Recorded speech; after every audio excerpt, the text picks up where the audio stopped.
Imagine if Occupy protesters were waving Chinese flags and calling for President Xi to liberate them from the United States. Wouldn't that be suspicious? Wouldn't it at least raise some eyebrows and probably discredit them? Well, that scenario is exactly what's happening in Hong Kong.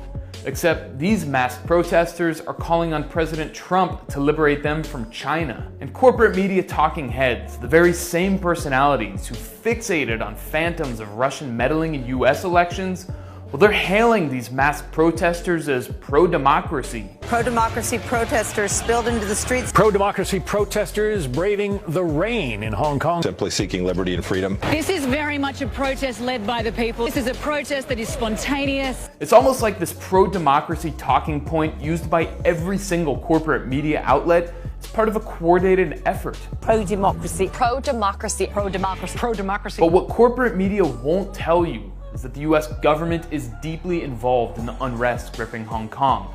Now, obviously, there's no way the United States can mobilize thousands upon thousands of protesters, but what it can do, and indeed does, is groom protest leaders ahead of time, so when an opportunity arises, the US is in position to redirect popular discontent to suit its own interests instead of the masses of protesters. Cynical stuff, huh? This is Joshua Wong. He's hailed in US media as the fresh face, the poster boy of Hong Kong's democracy movement. Netflix even made a documentary showcasing him as a hero. But what they don't tell you is that Wong works hand in hand with the US government. He's met with top neoconservative senators like Marco Rubio and Democratic Party elites like Nancy Pelosi. Wong testified on Capitol Hill, thanking Congress, not for the money it gave him, but for standing on the side of freedom. I hope historians will celebrate the United States Congress for having stood on the side of Hong Kongers, the side of human rights and democracy. God bless Hong Kong. Thank you. Wong was even caught on camera meeting with a political counselor from the US Embassy in Hong Kong. He received money from the National Endowment for Democracy, or NED, what was created during the Reagan administration. In the words of co-founder Alan Weinstein, a lot of what we do today was done covertly 25 years ago by the CIA.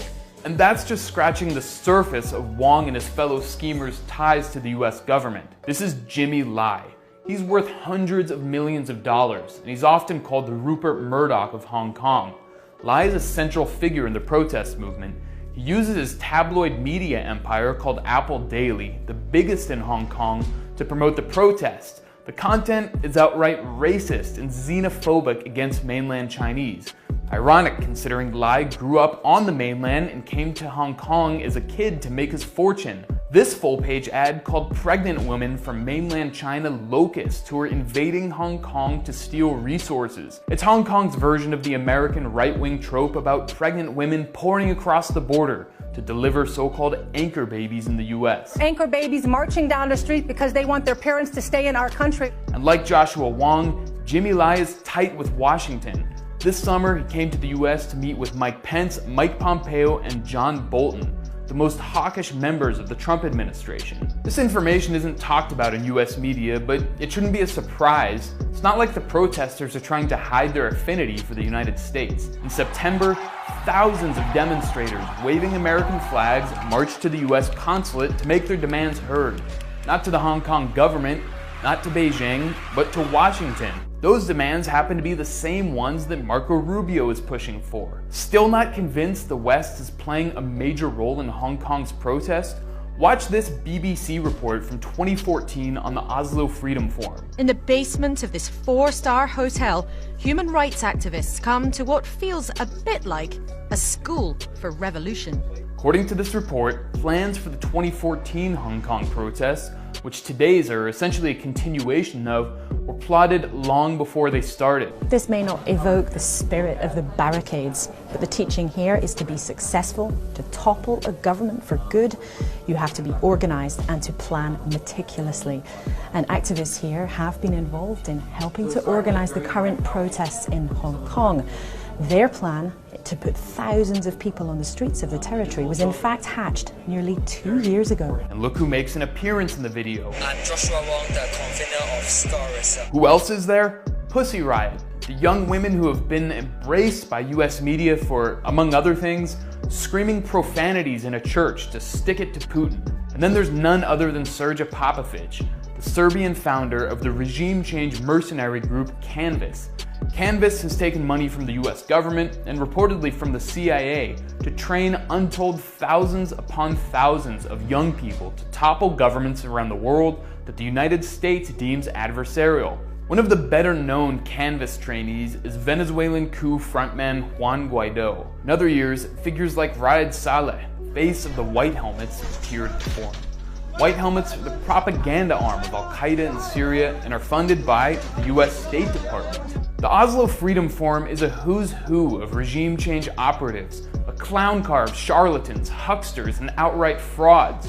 Past guests include Bill Browder, who stole hundreds of millions of dollars from Russia and renounced US citizenship to avoid paying taxes. In 2010, longtime Venezuelan opposition leader and convicted felon Leopoldo López spoke, and the Oslo Freedom Forum itself was founded by López's cousin Thor Halvorsen. Sounds like the Hong Kong protest leadership is part of an organic and grassroots movement, right? But what about the issue of police violence? Even if the protests are largely funded by the United States, that doesn't give cops an excuse to crack skulls.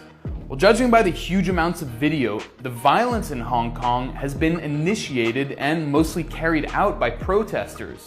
When they occupied the airport, they took a journalist captive and took turns beating him unconscious for hours. Then, when he was finally being carted away on a stretcher, one protester ran up and struck him with an American flag. Or how about this video of protesters clashing with outnumbered police? How would cops react here in the United States? I think it's a safe bet that American police would have zero tolerance and would have shot and killed the protesters. The one time Hong Kong police did open fire, well, that was shown endlessly in Western media. What they didn't show is that the rioters were assaulting police and citizens just before that. I'm not arguing as justification for the shooting, but it begs the question why corporate media is only showing the reaction and not the action. It seems like propaganda to me. In fact, police overreaction is actually what the protesters are hoping for. One of them spelled it out in the New York Times, calling it marginal violence theory. It calls for use of the most aggressive, non-violent action possible to push the police and to thoughtfully escalate nonviolence.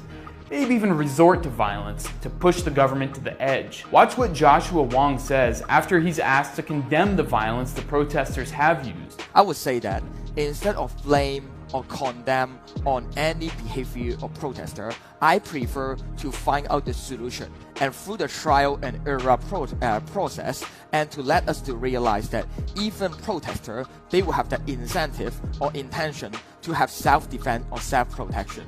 But how to use force and also keep and maintain public support is matter for us. As we've seen, the protesters have gone far beyond mild force. Hong Kong's police have been relatively restrained. There have been injuries on both sides, but that's all. There haven't been any deaths.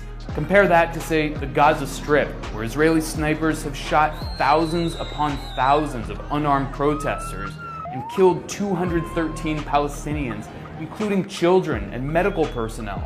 So let's call what's happening in Hong Kong what it is. It's not a pro-democracy movement.